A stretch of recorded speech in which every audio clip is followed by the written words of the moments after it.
कीमा bread की इतनी मज़ेदार रेसिपी लेकर आई हूँ कि अगर आपने एक बार घर में इसको बना लिया तो आप बाज़ार से पिज़्ज़ा, बर्गर और शवारमा लेना छोड़ देंगे।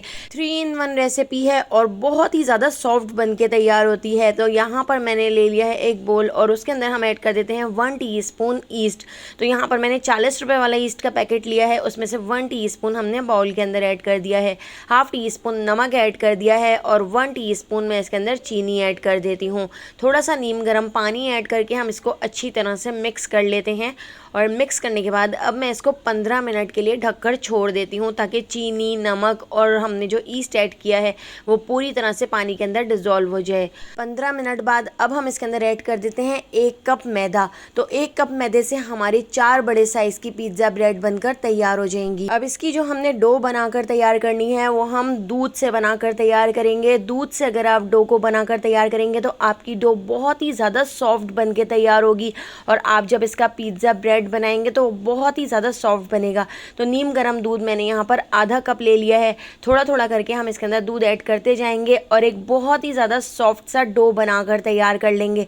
हमने इतना सॉफ्ट डो बनाना है कि डो स्टिकी होने लगे। अच्छी तरह से मिक्स करने के बाद आपने इसको तकरीबन 10 से 15 बार थ्रो करना है, इस तरह से इसको फेंकना है।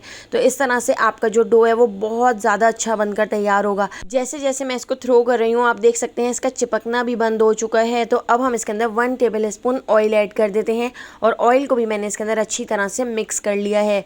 और मिक्स करने के बाद इस पूरे बाउल के ऊपर भी मैंने अच्छी तरह से ऑयल लगा दिया है और इसको ढककर मैं तकरीबन 4 घंटे के लिए छोड़ देती हूँ ताकि ये अच्छी तरह से राइज हो जाए। तो दोस्तों यहाँ पर मैं आपको याद दिलाती चलूँ, अगर आपको मेरी रेसिपी अच्छी लग रही है तो लाइक करना बिल्कुल भी मत भूलिएगा और अगर रेसिपी अच्छी नहीं लग रही है तो आप इसको डिसलाइक भी कर सकते हैं। और मुझे कमेंट करके ज़रूर बताइएगा कि आप मुझे किस सिटी और किस कंट्री से देख रहे हैं ताकि मैं आपका थैंक्स कर सकूं। तो पहला थैंक्स जाता है अजरा को टेक्सला से, रुमैसा को कराची से, सबा को यूके से, मेहर को थैंक्स जाता है पाकपतन से, जैविल को कैलिफोर्निया से। तो मेरी रेसिपीज़ को इतना पसंद करने के लिए आप सबका बहुत बहुत शुक्रिया। आप मुझे ज़रूर कमेंट किया करें। तो आप यहाँ पर देख सकते हैं मैंने 2 टेबल स्पून ऑयल को फ्राइंग पैन में गर्म कर लिया था। मीडियम साइज़ की प्याज को हमने हल्का सा फ्राई कर लिया है। अब 1 टेबल स्पून लहसुन अदरक का पेस्ट ऐड कर दिया है और इसको भी हम प्याज के साथ हल्का सा फ्राई कर लेते हैं। तो 10 से 12 सेकंड इन दोनों चीज़ों को फ्राई करने के बाद अब मैंने यहाँ पर ले लिया है तकरीबन 150 ग्राम के करीब बीफ का कीमा। आप इसको चिकन के कीमे से भी बनाकर तैयार कर सकते हैं। तो यहाँ पर मैंने बीफ का कीमा इसके अंदर ऐड कर दिया है और कीमे को हम इसके अंदर अच्छी तरह से मिक्स कर लेते हैं और हमने कीमे को इतना पका लेना है कि कीमा अपना पानी छोड़ दे और कीमे का कलर चेंज हो जाए।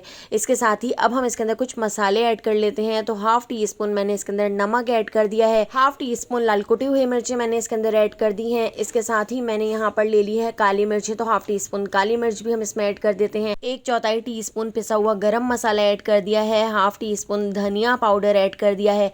इसके साथ ही ऑरिगेनो भी हम इसके अंदर हाफ़ टीस्पून ऐड कर देते हैं और हाफ़ टीस्पून ही मैंने इसके अंदर पेपरिका पाउडर भी ऐड कर दिया है। और यहाँ पर हमने मिक्स हर्ब्स ले लिया है, half teaspoon mix herbs add कर देते हैं। मिक्स हर्ब्स और ऑरिगेनो ऐड करने से कीमा ब्रेड का टेस्ट बिल्कुल पिज़्ज़ा वाला हो जाएगा और बहुत ही मज़ेदार आपकी कीमा ब्रेड बनकर तैयार होगी। तो इन सारी चीज़ों को हम अच्छी तरह से मिक्स कर लेते हैं। हमने इसके अंदर बिल्कुल भी पानी वगैरह ऐड नहीं करना है, बस थोड़े से कीमे के पानी के साथ ही हम कीमे को अच्छी तरह से गला लेते हैं।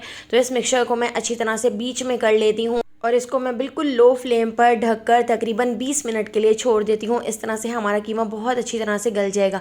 इतनी देर हम यहाँ पर वाइट सॉस बनाकर तैयार कर लेते हैं। तो 1 टेबल स्पून मैंने बटर को एक फ्राइंग पैन में हल्का सा मेल्ट कर लिया है।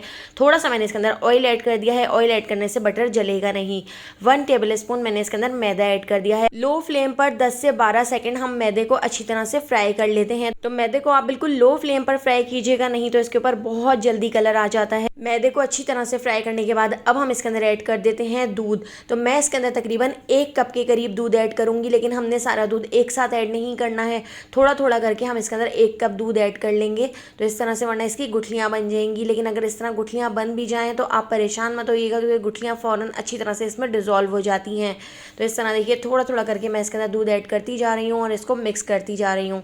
इसके साथ ही अब हम इसमें कुछ मसाले ऐड कर लेते हैं। तो हाफ़ टीस्पून नमक ऐड कर दिया है, हाफ टी स्पून लाल कुटी हुई मिर्चें ऐड कर दी हैं, हाफ टी स्पून पिसी हुई काली मिर्च ऐड कर दी है और मिक्स हर्ब्स भी हम इसके अंदर हाफ टी स्पून ऐड कर देते हैं और थोड़ा सा दूध ऐड करके हम इसको अच्छी तरह से मिक्स कर लेते हैं और बस एक उबाल आने तक हम इसको पका लेते हैं। तो आप इसको ज़्यादा नहीं पकाइएगा क्योंकि ये बहुत जल्दी थिक हो जाता है। तो जैसे ही इसके अंदर एक उबाल आ जाए तो उसके बाद हम इसको कीमे के अंदर ऐड कर देते हैं। कीमे के अंदर ऐड करके हम इसको अच्छी तरह से मिक्स कर लेंगे। इस तरह से इसका टेस्ट भी बहुत ज़्यादा मज़ेदार हो जाता है और कीमे के अंदर एक बाइंडिंग आ जाती है। हम इसको मिक्स करते हुए बस 1 मिनट तक और पका लेते हैं। तो यहाँ पर हमारा कीमे का मिक्सचर बनकर तैयार हो चुका है, हमारी कीमे की फिलिंग बनकर तैयार हो गई है। इसको ठंडा करने के लिए साइड पे रख देते हैं और यहाँ पर 3 से 4 घंटे में हमारा आटा भी अच्छी तरह से राइज हो चुका है। तो अब इसको एक बार और मैं अच्छी तरह से नीट कर लेती हूँ और इसको रोलिंग मैट पर रख लेती हूँ और इसको 5 से 6 बार मैंने इस तरह और थ्रो कर लिया है। इस तरह ये और ज़्यादा सॉफ्ट हो चुका है। आप देखिए हमारा जो आटा गूंद कर तैयार हुआ है कितना ज़्यादा सॉफ्ट बना है। इस तरह से आपकी जो कीमा ब्रेड बनेगी वो भी बहुत ज़्यादा सॉफ्ट बनेगी और मुंह में घुल जाएगी। तो मैं यहाँ पर 4 कीमा ब्रेड बनाकर तैयार कर रही हूँ। तो मैं इसको 4 हिस्सों में इस तरह डिवाइड कर लेती हूँ, इस तरह से इसकी कटिंग कर लेती हूँ और एक ही साइज़ के हम यहाँ पर छोटे छोटे से इस तरह से 4 पेड़े बनाकर तैयार कर लेते हैं। पेड़े के ऊपर मैंने थोड़ा सा मैदा डस्ट कर दिया है और इसको हम थोड़ा फ्लैट करके बेल लेते हैं। तो हमने इसको बहुत ज़्यादा बड़ा नहीं बेलना है, बस हमने एक छोटी सी और मोटी सी रोटी बेलनी है। इस तरह से रोटी बेलने के बाद अब मैं इसके ऊपर एक कप रख लेती हूँ। आप किसी भी साइज़ का इस तरह से कप रख सकते हैं और इसकी अच्छी सी डिज़ाइनिंग बना सकते हैं और छुरी से हमने इस तरह से इसकी कटिंग कर लेनी है। तो आप जिस तरह वीडियो में देख रहे हैं आधा इंच के फासले से हमने इस तरह से इसकी कटिंग कर ली है और बीच में हम इसके कीमा रख देते हैं। तो इस तरह से फैलाकर मैं बीच में पूरा कीमा इसके अंदर सेट करके लगा देती हूँ और कीमा रखने के बाद अब हमने इस तरह से इसकी स्ट्रिप्स को उठाते जाना है और कीमे के ऊपर हमने इस तरह से इसको सेट करते जाना है। तो इस तरह जब आप बनाकर तैयार करेंगे तो दिखने में आपकी पिज़्ज़ा ब्रेड बहुत अच्छी बनेगी और खाने में इतनी ज़्यादा टेस्टी होगी कि मुंह में जाके घुल जाएगी। आप बच्चों के लंच बॉक्स के लिए भी इसको बनाकर तैयार कर सकते हैं। इसके ऊपर मैं अच्छी तरह से अंडे की जर्दी लगा देती हूँ। इस तरह से हमारी कीमा ब्रेड का कलर बहुत अच्छा आएगा और इसके अंदर मैंने भरकर मोज़रेला चीज़ भी ऐड कर दिया है। इस तरह से इसका टेस्ट बहुत ही ज़्यादा चीज़ी हो जाएगा। इसके ऊपर हम थोड़ी सी लाल कुटी हुई मिर्चें, थोड़ी सी मैंने इसके ऊपर ऑरिगेनो स्प्रिंकल कर दी है, सफ़ेद तिल और थोड़ी सी हम इसके ऊपर कलौंजी भी स्प्रिंकल कर देते हैं। अगर आपके पास ये दोनों चीज़ें ना हो तो आप इनको स्किप कर सकते हैं। पतीली को 15 मिनट पहले गर्म करने के लिए रख दिया था। इसके अंदर हमने नमक ऐड कर दिया था। स्टैंड रख के हम अपनी ये पिज़्ज़ा ब्रेड इसके ऊपर रख देते हैं और इसको कवर करके लो फ्लेम पर 45 मिनट के लिए छोड़ दिया था। अगर इसके ऊपर अच्छा कलर ना आए तो आप 45 मिनट से ज़्यादा भी इसको बेक कर सकते हैं। जब इसके ऊपर इस तरह से बहुत अच्छा सा कलर आ जाए तो देखिए यहाँ पे हमारी बहुत ही टेस्टी, बहुत ही मज़ेदार कीमा पिज़्ज़ा शवारमा ब्रेड बनकर तैयार हो चुकी है। 3 in 1 रेसिपी है, एक बार ज़रूर ट्राई करके देखिएगा, आपको बहुत पसंद आएगी। रेसिपी पसंद आई हो तो लाइक, शेयर और सब्सक्राइब कर दीजिएगा। फेसबुक, टिकटॉक या यूट्यूब पे देख रहे हैं तो मेरे चैनल को फॉलो कर लीजिएगा। आने वाली वीडियो तक मुझे दीजिए इजाज़त। अल्लाह हाफ़िज़।